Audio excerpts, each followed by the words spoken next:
Myles, as a young child, he was quite energetic, quite spiritual, and quite the environmentalist. And your badge? Where's your name tag? There it is. See if we can get that in. All right. All on Myles' first communion. He was an avid reader. Oh. A really avid reader. Liked pets, liked animals, liked life. Liked to travel. Mm-hmm. Yeah, he liked to get away and do things, that's for sure. Myles was well liked by everybody. It seemed that all the teachers and educators had good words about him and for him. It seemed like all the little kids, you know, when they would partner up with the older kids, everybody would kind of fight for Myles and a couple of his classmates. Myles Neuts was my student in grade 4 and then again in grade 5. So 1997, 1998 would have been the years that he was a student of mine at this school right here, St. Agnes Catholic Elementary School in Chatham. Myles was a very creative young man, one of those students that usually got everybody a laugh or two. He was a peaceful kid.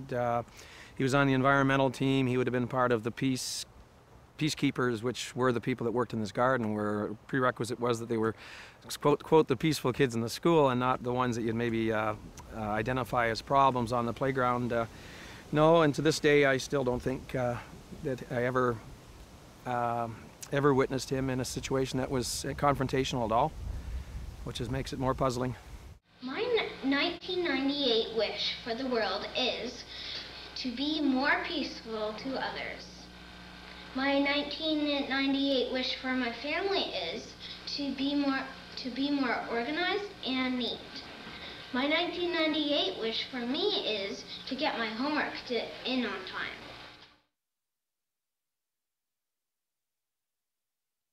Got a phone call from the school, just saying that one of the boys, didn't identify which boy, but one of the boys was choking and if we could come to the school. So I called Mike because he was already in town, and he took over from there. As soon as she said it to me, I just had a lot of emotion, a lot of urgency, a lot of feelings I've never experienced before. And I was in a big hurry. I went to the school as fast as I could. I met the paramedics in front of the school, shutting up their ambulance. I was only talking to one, and I jumped in with him, and we went to that hospital, and we jumped out and went to the back, and he opened up his doors, and there was the other paramedic and a Chatham City police officer doing CPR on Myles, and he had no color, and his clothes were soiled, and I knew right away what that all meant. And then things just kept on happening and happening for like hours. I would say that the next 18 hours went by in a blur, a huge blur. Finally, 2 doctors approached us and they said, "Mr. and Mrs. Neuts, your son Myles was found hanging on a coat hook on the back of a washroom door in the boys' washroom at school. He was unconscious, not breathing. No one knew how long he had been there. No one knew how he had gotten there." I believe Myles was in this stall. I believe the police removed the whole stall at one point. It used to be made out of metal. And they found fingerprints on the partition of the 2 stalls. So they don't know if Myles was actually lifted up and hung on the hook, or if Myles was against the door trying to keep somebody out.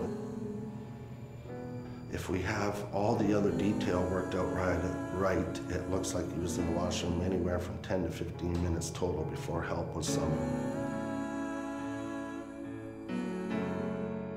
2 boys most likely to have found him are the 2 boys most likely the boys that somehow, some way know of how he got where he is. My heart's pounding. It is probably the first time I've been in here. He died twice. Basically, he died in the school that day before he was taken off the hook. The work of the Chatham doctors and the life support machine actually extended his life by 6 more days to officially be declared dead and put the decision squarely on us. He had absolutely no brain activity. We questioned that for and one little piece of positivity from there might have swayed us to do something else, but there was none. I forget what time it was. I think it was late, and I ended up starting calling people very late at night that we were going to unplug Myles the next day at the hospital. There's no doubt in my mind we'd be proud of him. He'd be an enormous talent of whatever that talent would have been to this world. He had a genuine care for everything and everybody, and that's pretty rare for anyone, let alone a kid that young.